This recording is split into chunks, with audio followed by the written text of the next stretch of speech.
You got to go over and you got to see this young lady. Well, we went over there and she's just opened up today for the season, yesterday for the season. So we're going to have Karen talk to you about homesteading, and she's got information up here that she's going to be able to pass around for you. We're going to have to look at the food supply. This is a big deal right now. We had Passover the other day, and I'm looking at matzah. You know what matzah is? The unleavened bread? Okay. It had criminalide in it. It said, the Surgeon General has determined that this will cause cancer. And I'm thinking, this is a Cedar meal. I mean, they're going to try to kill us on religious holidays too. Yeah, any day that ends in Y. So we're going to be doing a lot with gardening. We're going to do a lot with the food supply. And this young lady is right around here. So I'm going to pass it over to you, Karen. Give her a hand for coming out here and helping us out today. First of all, I'm not a young lady. I'm old. But anyway, through my years, I've learned some crazy stuff. I've learned some new stuff. I'm Karen Belford. I'm from Belford Farm Market out on Cedar Grove Road. I have cards up here that everybody can get. I also have a book you can look at. But what I want to talk about is what we need to do about our food. Right now, if you go to the grocery store and you buy a hamburger from Walmart, it's pink. It's pink because it's bleached. If you read the label, it tells you it's bleached. We have cattle on our farm we give no antibiotics to, no hormone growth to. We ground our own feed. We sell the beef there. Our farm market is open every Friday and Saturday from 9 to 2. Just started opening on Fridays to get people there. We have fresh milk. We have fresh butter, eggs, but everybody can do the same thing. If you plant a garden, everybody's saying, I don't have room to plant a garden. There's a room to plant a garden in everybody's place. How many people have a garden here right now? How many people want to start a garden? Okay, for everybody that is here, I've got ideas. Everybody that also wants to start a garden, I have ideas. Because we can do something with what we have, we just have to do it. Everybody's willing to help each other. The people of like minds are willing to help each other, let's put it that way. There's a lot of people want you to eat from Walmart, want you to eat all the crap that they're serving up, or Martin's or whoever. The meat they're making now is grown in a lab, which is totally ridiculous. Right now, Aldi in Stephen City has bacon that's grown in a lab. At Aldi in Stephen City. All right, what we're doing right now is I want to tell you all that we live on 10 acres. On our 10 acres, we farm homestead farming. We don't use any chemicals. We use things for bugs which I'll explain to you, that takes away the bugs without the chemicals and the pesticides. Because there's so much stuff in the pesticides that I'm not going to eat, you shouldn't be eating, and you definitely shouldn't be feeding it to your kids and grandkids. Because it's enough problems as it is now. Let's see what we're looking at here now. And today we're going to talk about the garden season because it is here. Right now you should be preparing your soil. If you don't have a place to put a garden, I got a book here that everybody can look through when I get done, or I can pass it around now, that shows you different spaces you can use it to put a garden on. You can put it on a fence between you and your neighbors. You can build containers out of junk pallets to make a raised bed garden. You can dig your garden in the ground, but when you're doing your garden, you have to have a place to put it and you have to be able to work it. A raised bed, of course, makes it easier on your back. You don't have to bend down, but a raised bed also requires more water. So it's kind of, one thing outweighs the other, but what does it benefit you? It's stuff you growed at home yourself. Nothing is store-bought, and that's the way my market is. We don't buy store-bought stuff. I make everything in my market, from the jellies to the salt and pepper to all my spices I freeze dry, which lasts 20 years. I have a freeze dry machine that I put a lot of money out for, but I needed it to, when at the end of the week, like today I have leftover vegetables. I can't eat as many vegetables as I have left over. So if I freeze dry them or offer my freeze dryer for people to come to me and bring their fruit or their vegetables to freeze dry, it'll last you for 20 years once it's freeze dried. So you're not wasting absolutely nothing. Are you happy with your freeze dryer? I have a Harvest Right medium freeze dryer, and the only thing I've done so far is had to clean the peach rings out of it because they blew up in it and it made a mess. But it does everything great. How many hours do you think you have on it? Probably 180 right now, and I just got it in November, but it takes a long time to freeze dry stuff. You can freeze dry bananas, they might be in there for 12 to 18 hours, but the machine tells me how long it has to be. If it's not dry enough, it will cut itself back on. So it is well worth it in the long run. I don't use it enough, so I have offered to whoever, if you have stuff you want to call me, I have a card up here, and say, hey, I want something freeze dried. Pay me for a little bit of the electricity that it's using for that amount of hours, and you can use it. You're welcome to use it. I want to do the work. You can come and stay and see how it's done, but you're not going to stay there 30 hours, sorry. I'm not putting up with nobody for 30 hours. Sorry, did someone say something? No. Okay, you know, everything's gone up in the grocery store. You can't afford to buy sugar. You can't afford to buy flour. Those things, unfortunately, you have to buy, but all the fruits and vegetables went up, the meats went up. Anything you use to make something's gone up. The spices right now, a small thing of cinnamon's like $12. Wow. It's totally ridiculous. You can't afford to buy that stuff. You're gonna have to do something yourself, you know? Okay, so the garden ideas that I have are in this book. Dana, where are you at? Dana. Hey, Dana. Dana. Can I get you to pass this around? People can look at while I'm talking about it? Sorry, I don't have a PowerPoint up here. Not used to the PowerPoint. I know you have one, but I'm not. Yeah, I appreciate it. Okay, as you can see in the book, there's all kinds of ideas. You can look at the whole book if you want, pass it around, but there's all kinds of ideas of what you can use to put your stuff in. I preferably don't like using plastic containers because out in the sun, the plastic leaks stuff into your food. You can put burlap inside of those plastic containers and that helps a lot, but you still got to water plastic containers and little items more than you do a big garden. If you're digging in the garden, dig your dirt up. You know, farmers everywhere will give you manure to get rid of it, but you have to get aged manure. You can't get cow manure and horse manure that came out yesterday. It will burn your crops up. But there's farmers everywhere that will give you aged manure. All you gotta do is say, hey, you got any aged manure? They'll say, please bring your truck and come and get it. I can give you the names of about 10 people right now that's got manure piles this tall, wants to get rid of them. And then bone meal. If you put bone meal in your dirt, that feeds your worms. It makes your dirt healthier. And when you go out in your dirt, dig your dirt up and pick it up and smell it. If it doesn't smell good, it needs something. I mean, just common sense. Dirt should smell fresh and good and outdoorsy. And if you use mulch, do not dig your plants, hole for your plants, and let the mulch fall in the hole. Move the mulch back. Dig the hole and let the mulch stay back, put your plant in, and then put the mulch around it. And all bare ground, I don't care what it is, will grow weeds.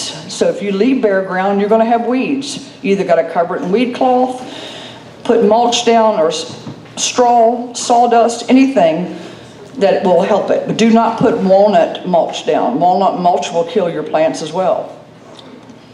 Let me see here now. Okay, let's talk about your soil a little more. You know, you dig up your garden, or if you've never had a garden, if you've had a garden, it's already conditioned, you've added stuff to it. But when you dig a new garden, you gotta pick out the grass, you gotta do all that stuff. But you've gotta add stuff to your garden. You know, look through your garden, and when you dig it up, are there earthworms in there? If there's earthworms in your garden, that's a good sign. That means they're living there, they're pooping there, they're putting all that stuff back into the soil. You can use chicken manure, rabbit manure right now. If a rabbit poops this morning, you can put the manure on your garden this evening. Same way with chicken manure. All that helps, but you got to dig it into the ground. Actually put it in the ground. You can't lay it on top and expect it to work. Bone meal helps that as far as that's concerned too. Mulch helps. Wood ashes help. You can put wood ashes. A lot of people have wood stoves. Take your wood ashes out there all winter long and dump them on your garden. During the spring, when you till it up, let them go in the ground. Put leaves on your garden. You know, compost, pour it in the garden, but dig it in. Don't just throw it on top and leave it. You got to dig it in. Let me see here now. All right, now we're going to talk about once you get your garden set up and you're ready to plant. Like I said, you want to try to find heirloom seeds and heirloom plants. In January every year, Blandy Farm gives away seeds and plants. If you go up there, it's the third week of January, I think. I think it's the third weekend or third Saturday of every January. That's what it is. It's cold, always, but you get free seeds. A lot of them are heirloom seeds. A lot of them are heirloom plants. But you have to take 10 packs of seeds. Save your seeds from your heirloom plants and take 10 little small packs and envelopes up there, and you can get more than 10. They tell you 10, but they always give you more. They let you pick what you want pretty much. So that helps you get some seeds. There's people in here probably have heirloom seeds. I have heirloom seeds to give away. And anybody that wants the seeds, all you got to do is ask people, hey, do you have this seed or do you have that seed? Because those heirloom plants are what you can save your seeds for next year. Or trade with someone else, barter and trade back and forth with seeds. Let's see here. Okay, remember that the soil, like I told you, all bare soil will grow weeds. Put a cover crop on, plant turnips. Plant radishes on your garden area. If you put your garden thing in some of the containers that's in there, just throw a bunch of radish seeds in there. That saves that soil and doesn't let it grow weeds, but keeps it active, keeps your soil active. If you dig your garden and you find earthworms in your garden, transfer them to your other plant stuff. They don't want to just live in that one little spot. They'll live anywhere you feed them. You can put them inside the house, outside the house, you know. It's not good to have them in the kitchen window though, believe me. The raised beds and the small containers require water more often. And if you have a rain barrel, a lot of people have rain barrels. If you use city water on your plants, you hook a water hose up and you use the water from your faucet. You're putting chlorine on your plants. Your plants are going to die from the chlorine, or they're going to be shriveled up and look bad and not produce decent stuff. So the chlorine's not going to help. Get yourself a rain barrel. It's a matter of taking a blue barrel and putting a hole in the top with a screen and a piece of charcoal filter in it, put a top in it, and have a spigot on the bottom. That's all it is. And to keep your rain barrel clean, lemongrass. Get lemongrass at Lowe's, $3.83 for a little thing of lemongrass. Cut it in pieces and put it in your rain barrel. It keeps all mosquitoes and flies out because it's a natural citronella. And just as simple as lemongrass. Plant lemongrass in your garden beside where you're working at, like at the end of a row or in a pot. It keeps the mosquitoes and the flies and the white flies off of you. So that's a big help just to do that alone. I know one of the worst things in the world, if anybody grows squash, is squash bugs. They will take over your garden in a matter of a day or two. The best thing for squash bugs is diatomaceous earth. You actually sprinkle that actually on top of the bugs, on top of the plant. It will kill them. They will ingest it and can't digest it. That's what happens. Ants. Ants are good in small quantities. If you get a lot of ants, you need to do something about them. Cinnamon and cornmeal. They can't digest the cornmeal, that will kill them, and the cinnamon keeps them away. Just little teeny things that matter that you find out by accident or through YouTube University or wherever, you know. Let's see. Tomatoes. Tomatoes get the big worms on them that eat the tomato worm. They get the big worms and they eat the tomatoes, they eat the leaves, everything. You can plant basil, onions, garlic, rosemary around your tomatoes and it will deter those bugs. If you do happen to get a cabbage worm, for instance, a cabbage worm can eat a lot of things, and a cabbage worm is a white butterfly larvae. Those little white beautiful butterflies that fly around through your garden will plant their eggs, they turn into larvae, and they'll eat your cabbage plants terribly. You know about harlequin bugs too? A little bit. Yeah, I had, they wiped out all my cabbage and kale. They will. But the best thing to put on them is neem oil. If you take neem oil, and I have a recipe that I'll give everybody, but it's 15 drops of neem oil, 15 drops, 1 tablespoon of Dr. Bronner's Castile soap. You know the soap you get at Walmart? Okay, 1 tablespoon of that to 1 gallon of water in a sprayer. That will take care of Japanese beetles and other hard shell beetles like stink bugs. People say you can't get rid of stink bugs. You can if you use that. It does work. So it's a matter of just making use of what's out there without using chemicals. Which essential oil was it with the Dr. Bronner's? It's neem oil. Okay. Yeah, neem oil. You can buy it. It's better to buy 100% neem oil. Yeah. Okay, hard shell bugs. Well, soft shell bugs first are like aphids and whiteflies. Those get on everything, under your leaves, on top of your leaves, down your stem. It can be completely covering your stuff. But if you put that that pest spray that's organic on it with the neem oil, they will be gone in a matter of 15, 20 minutes. Now the hard shell bugs, like the Japanese beetles that get into your grapes and get into other things, stink bugs and squash bugs, all can ruin your garden in a matter of just hours. You can be out there and it'll be looking fine.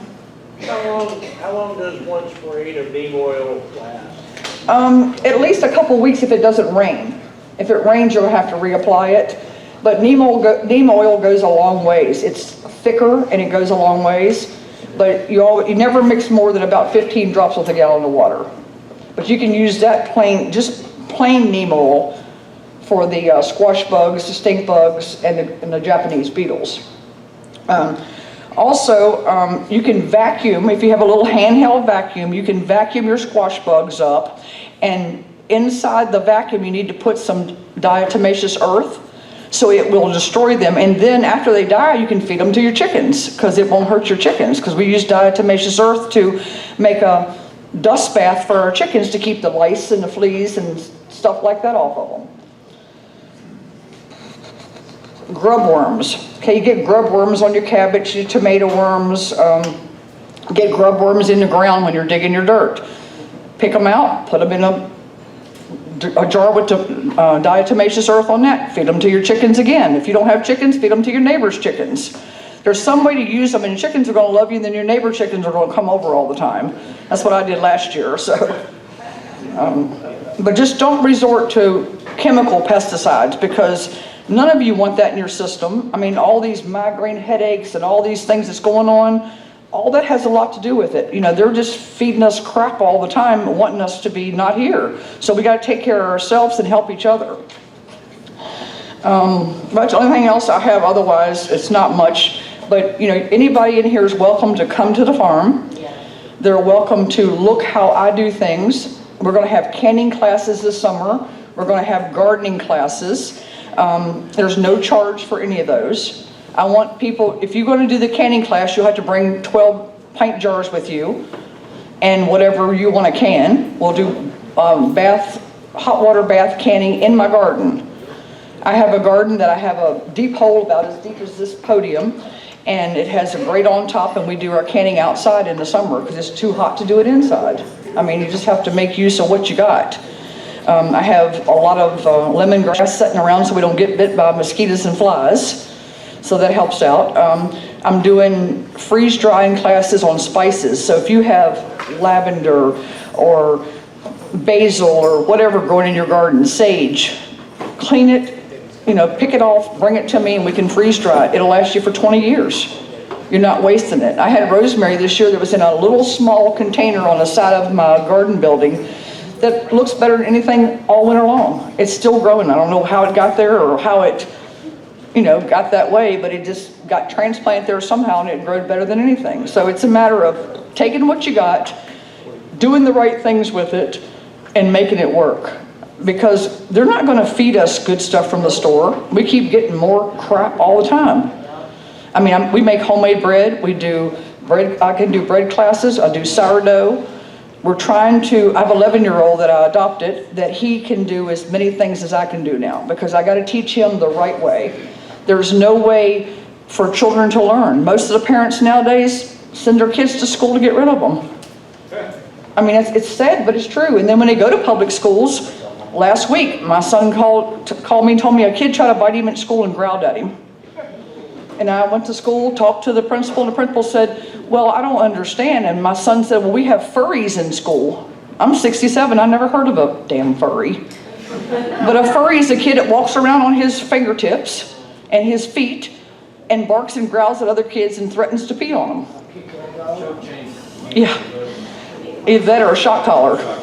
But it's just ridiculous that any kid that's going to public school should have to put up with that.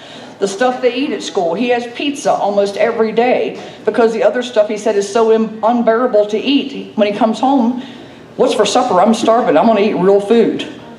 So, I mean, that's what people need. They need to eat real stuff, not store-bought crap.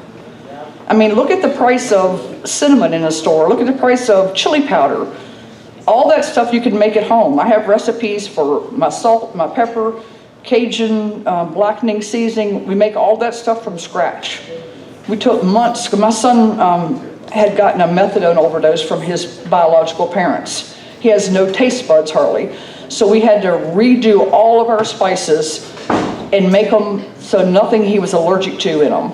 Something that we grew ourselves.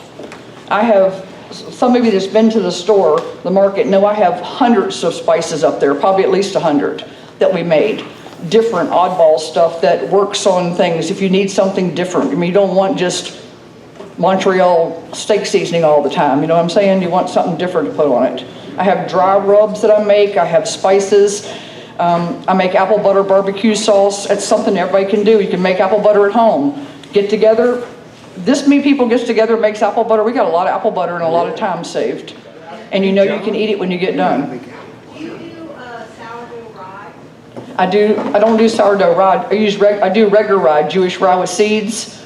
I don't do any sourdough rye yet. I'm not saying I'm not going to, but I'm trying to do different things, and I've got a lot of new people that came that want to live different, younger people, but don't know how to do it. I did sourdough a few years ago, and the first couple of batches were great, and the next ones, it was just one failure after another. So any kind of pointers you could give me, I'll come in for a glass. You know, I have sourdough starter that I've had for probably 12 years. And God help me, I've had to feed it for that long. But it works, and what works, you know, is what you keep. I'm glad to give anybody a sourdough starter. I also make potato sourdough. Instead of using flour, I use potato flakes, ones that I freeze-dried myself, and make a potato sourdough. So that's a whole different taste. A lot of people don't like the taste of the sourdough itself, but a potato sourdough tastes more like potato bread. So it's something different that people can get used to. So, anybody else have any questions from the book or looking at? But I just want to let you know you can make a garden anywhere. And you know, when I'm not baking or when I'm not open, I'm glad to help anyone. You can come to my house and say, hey, what do I do about this? Or what do I do about this bug? Or how do you do this? Or how do you plant that? I've got strawberries. If anybody wants strawberries, this year my strawberry, I took a great big cattle tank that's holds 550 gallons of water. My father-in-law had it had a hole in it. He was going to throw it away. I said, oh no. So we hauled it to my house on a flatbed truck. Now it's full of strawberries. I started out with 16 strawberry plants, and now I must have 160 strawberry plants. But in 3 years, they've overtook the thing, and I need to thin them out. So before I leave, if somebody wants strawberry plants, let me know. If you want, and onions. I see you back there. I know you do over there. But you're welcome to them. All you got to do is come pick them up. I'll dig them up for you, show you what I put in them, and then stuff. Go ahead. How do you have like a cheat sheet of the pesticide health? You know, what do you do for these pests, Yeah, what I'll do is, it's in my book here. I will bring the book around. You can take your phone and take a picture of it. That's the best way to do it, because, you know, I didn't print nothing. Right. Well, I had planned on doing some handouts today, but since I had to bake for 3 days for 12 hours a day, and then I had to open the market yesterday, and today I didn't have time. But the next time I will bring handouts for people and stuff, and so you'll at least have it. I have a teeny bitty greenhouse. My greenhouse is probably, maybe it's 8 by 8. That's what it is. But in an 8 by 8 greenhouse, you'd be surprised what you can grow. I start all my onions, and don't buy onion sets, the little round onion sets. You're only going to get baby green onions and maybe a green onion, a bigger onion. Buy onion plants. You can get them at Southern States, Lowe's. Buy onion plants. You'll get onions this big in no time, and they actually keep longer because it's from a plant, not from a set. Because the set has to start all over, and these plants are established things. So it makes a lot of difference. Anybody else? Where you at? 531 Cedar Grove Road. You know where 522 North is? Yeah. You go past the Big Apple. Okay, you go past that. The next light is Cedar Grove Road. You turn right on Cedar Grove Road. Right, Crossroads Groceries right there. And then you go 9/10 of a mile and there's a big sign that says Belford Farm Market. I'm only open on Fridays and Saturdays. Like I said, I'll give everybody a card here to take with them. But you can call me anytime during the week as long as I have 24 hours notice. If you want a birthday cake, you want bread. I take milk down to Tanya over there at the county building at 7 Kent Street. Yeah. Yeah, they get chocolate milk and some get white milk, and I take homemade coconut maroons, whatever, you know, I do deliver in town. So if you call me on Tuesday and say, are you going to be in town on Wednesday? I may be. If I'm not, you can come pick it up. What kind of cow do you get chocolate milk from? Chocolate cows. Huh? Yeah. He's going to pass out the cards for you. If you have any questions, you can call me. If you want something in particular, you can call me. I'm just I'm plain old. I'll repeat the old. I'm not a young lady. I'm a plain old lady that just tries to do things the right way and help people do things the right way. So if you need help or you want help, if I can help you, I will. If I can't, we'll figure it out together.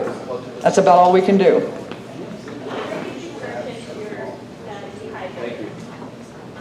Couldn't hear you.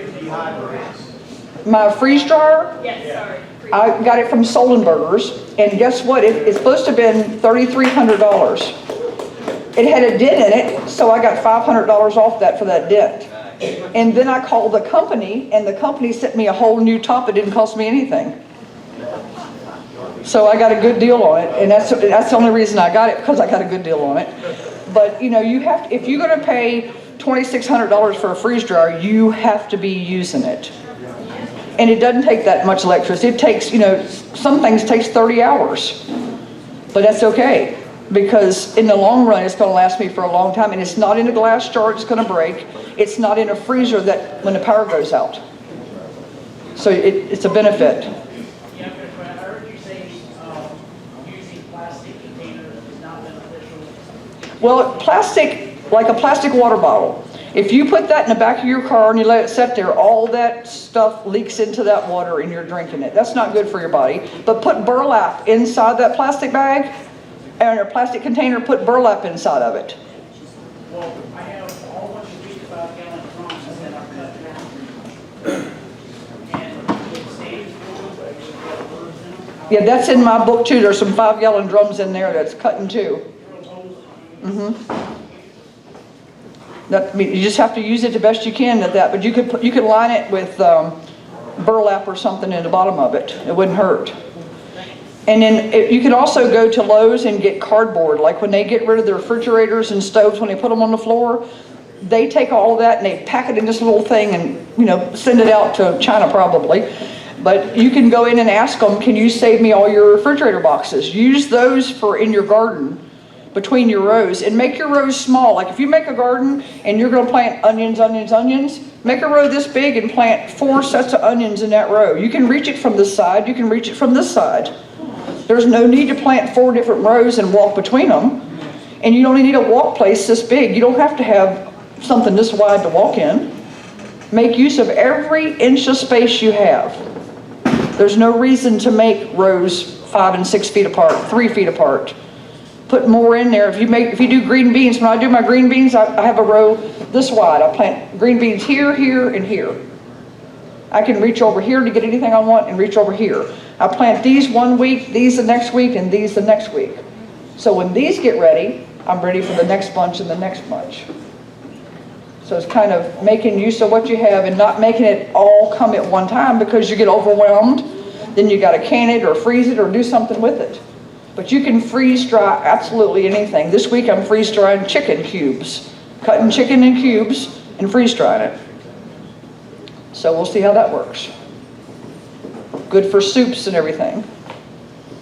Alrighty, well I guess that's all I got, Dana. I'll tell you, that was fantastic. Man, thank you. Thank you so much for being here.